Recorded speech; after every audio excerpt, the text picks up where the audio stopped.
ఆంధ్ర తెలంగాణలో తక్కువ ఫీజులతో high quality results ఇస్తున్న ఏకైక సంస్థ తిరుమల్ ఐఏఎస్ ఇన్స్టిట్యూట్. ప్రేమ పెళ్లి పేరుతో యువతిని లోబర్చుకుని గర్భవతిని చేసి మోసగించడమే కాకుండా చివరికి ఆ యువతి నిండు ప్రాణాలనే బలిగొన్నాడు దుర్మార్గుడు. పెళ్లి గురించి మాట్లాడుకుందామని నమ్మించి సొంత బావతో కలిసి సామూహిక అత్యాచారం చేసి చంపేశాడు. నల్గొండ జిల్లా దామరచర్ల మండలం పుట్టలగడ్డలో ఈ దారుణ ఘటన జరిగింది.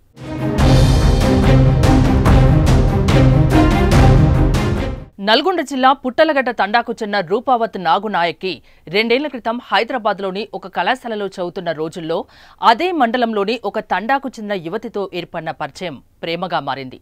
17 ఏళ్ల వయసులో ఉన్న ఆమెను నాగు పెళ్లి చేసుకుంటానని నమ్మించి లోబర్చుకున్నాడు. ఫలితంగా ఆమె గర్భం దాల్చింది. తనను పెళ్లి చేసుకోవాలని నాగును అప్పట్లోనే ఆమె నిలదీసింది. పెళ్లికి నాగు కుటుంబీకులు నిరాకరించడంతో ఆమె వాడపల్లి పోలీసులకు ఫిర్యాదు చేసింది. పోలీసులు 1.5 ఏళ్ల క్రితం నాగుపై పోక్సో చట్టం కింద కేసు నమోదు చేశారు.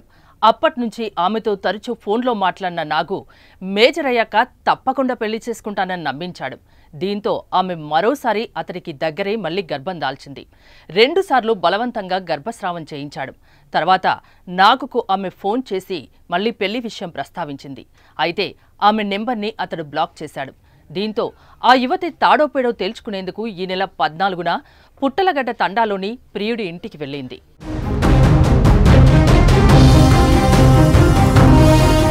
ఇక తన కొడుకుపై కేసు పెట్టిందన్న కోపంతో అప్పటికే రగిలిపోతున్న నాగు తల్లి బుజ్జి యువతిని హత్య చేసేందుకు పథకం పన్నింది. పెళ్లి విషయం మాట్లాడుకుందామని నమ్మించి తండా శివార్లోని ఒక పొలం వద్ద ఉన్న ఖాళీ ప్రదేశానికి కుమారుడు నాగుతో అతనికి వరుసకు బావైన సూర్యాపేట జిల్లా పాలకవీడు మండలం కొత్త తండాకు చెందిన రమావత్ క్రాంతికుమార్తో కలిసి యువతిని తీసుకెళ్లింది. కొద్దిసేపటికి యువతిని నాగు క్రాంతికుమార్ కలిసి చెట్ల పొదల్లోకి ఎత్తుకెళ్లి అత్యాచారం జరిపారు. అనంతరం గొంతు నులిమి హత్య చేశారు. ఆత్మహత్య చేసుకున్నట్లుగా చిత్రీకరించేందుకు మృతదేహాన్ని చెట్టుకు వేలాడదీశారు. ఇదంతా పూర్తయ్యేదాకా నాగు తల్లి బుజ్జి రోడ్డుపై కాపలాగా ఉంది. యువతి కనిపించకపోవడంతో ఆమె తల్లిదండ్రులు వాడపల్లి పోలీసులకు ఫిర్యాదు చేశారు. నాగు, అతడి తల్లి బుజ్జి, మరో నిందితుడు క్రాంతికుమార్లను పోలీసులు అరెస్ట్ చేశారు.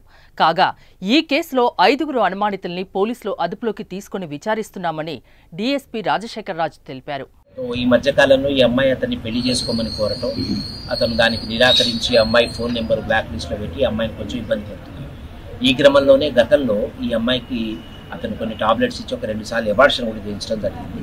ఈ విషయం ఈ అమ్మాయి వాళ్ళ సిస్టర్ హైదరాబాద్లో ఉంటే ఈ అమ్మాయి హైదరాబాద్లో ఉంటూ మొన్న 14వ తారీఖు రాత్రి హైదరాబాద్ నుంచి బయలుదేరి ఈమె ఈవినింగ్ 7:30, 8 o'clockకి ఈ పుట్టలగడ్డ తండా విలేజ్కి వచ్చి ఈ నాగు వాళ్ళ ఇంటికి వెళ్ళింది.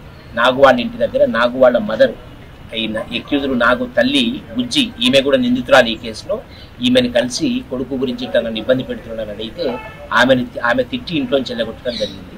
ఆ తర్వాత నాగు తల్లి బుజ్జి, తర్వాత వాళ్ళ బావ నాగు వాళ్ళ బావ ఇతను ముగ్గురు క్రాంతికుమార్, ఈ ముగ్గురు కలిసి అమ్మాయి ఇంట్లో నుంచి వెళ్ళిపోయిన తర్వాత ఒక పథకం వేసి ఆ తర్వాత ఈ క్రాంతి కూడా అమ్మాయితో కలిసి ఆ అమ్మాయిని ఇబ్బంది పెట్టిన తర్వాత ఆ అమ్మాయిని ఇద్దరు కలిసి త్రోటనింగ్ చేసి చంపేసి ఈ బుజ్జి అనే ఆమె ఆ క్రమంలో బయట రోడ్డు మీద కావలిగా ఉంది. చంపేసిన తర్వాత ఆ అమ్మాయిని చున్నీతోటి ఉరేసుకున్నట్టు అక్కడే ఒక చెట్టుకి వేలాడదీసి ఆ అమ్మాయిని వదిలిపెట్టి వెళ్ళారు.